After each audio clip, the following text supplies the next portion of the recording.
Hi, this is Matt Bernstein with skillhance.com, and in this lecture, we're going to be talking about choosing a niche for your blog. Choose a topic that you enjoy and follow your effort. Tip number 1 is to always choose a niche that you enjoy reading and writing about. Blogging is not a small job by any stretch of the imagination. Remember when we said it would be essentially need to become your full-time career if you want it to be very successful at it? Well, then you have to ask yourself, is this something you'll be happy to write about on a regular basis? Writing also becomes a lot easier if you're well versed in the subject. You'll need to do less research, and at the same time, you'll find it much easier to come up with new interesting topics that people who like the subject will be interested in learning about. What's more, your passion will become across in the content, and people will be much more inclined to read more about what you have to say as a result. Even if you plan on outsourcing your writing, knowing the niche you choose will help you feel more excited about your website and check over the accuracy and usefulness of the writing that you're receiving. Ultimately, choosing a niche has gone because some gurus say it's profitable one, is the fast track to becoming bored and disillusioned and ultimately giving up on one. Popularity. When picking your niche, you need to think about the competition out there and how easy it's going to be to stand out. Of course, you want a subject that has a large potential audience, so why not pick something big like fitness or cars? Well, that's a good idea on the face of it until you think about how many other bloggers are going to be writing in those niches. Bodybuilding.com is one of the largest sites on the internet, and it generates a huge turnover, most of which invested back into the site to ensure a steady flow of new topics. Question is, can you compete with that?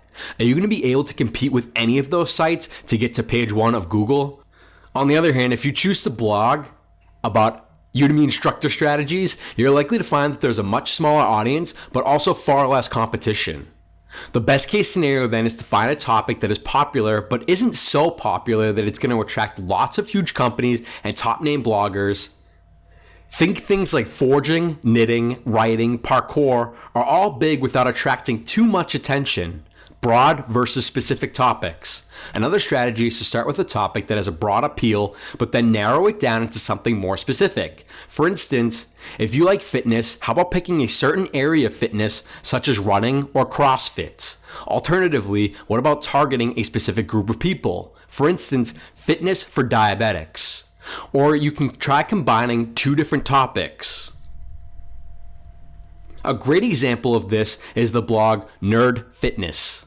Another alternative strategy is to go very broad with your chosen niche, which has the advantage of allowing you to come up with lots of new angles for new content. If you do this though, you risk a lack of focus, so you need to ensure that you keep everything tied together with a common thread. A great example of this is the Art of Manliness blog.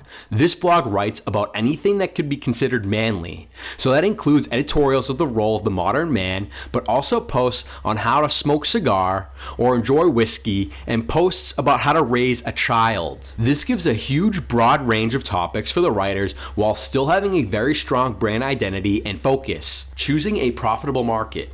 Another consideration when picking your niche is whether or not it's profitable. That's right, some niches are far more profitable than others, and you'll find it easier to monetize depending on which one you pick. Examples of highly profitable niches include finance and business. These are profitable because they offer return on investment in themselves. Someone will be happy to spend money on an ebook about earning money because in theory, they'll make that initial expense back. Likewise, there's money to be made in any niche that has a big and obvious value proposition. A value proposition can be thought of like an emotional hook. Will want to buy your products or read your blog for, and that way they hope that their lives will benefit from it. Fitness is a great example because people badly want a six-pack and are willing to pay to get those six-pack. The same goes for dating. Monetizing the blog on Udemy instructor strategies, on the other hand, will be harder. There's simply not enough demand or need for the products here. That said though, the lack of competition in that area combined with the relative scarcity of information means there are certainly ways to monetize that. Ultimately, it's worth just thinking hard whether or not your niche is going to be profitable or not, and weighing up that when choosing whether to write about it. Look at your competition to see whether they look like they're making that much money. Think about your business model and maybe even try verifying your intended business model. Verifying means trying to sell your target audience first to see if they're actually there and if they're actually interested in buying your products.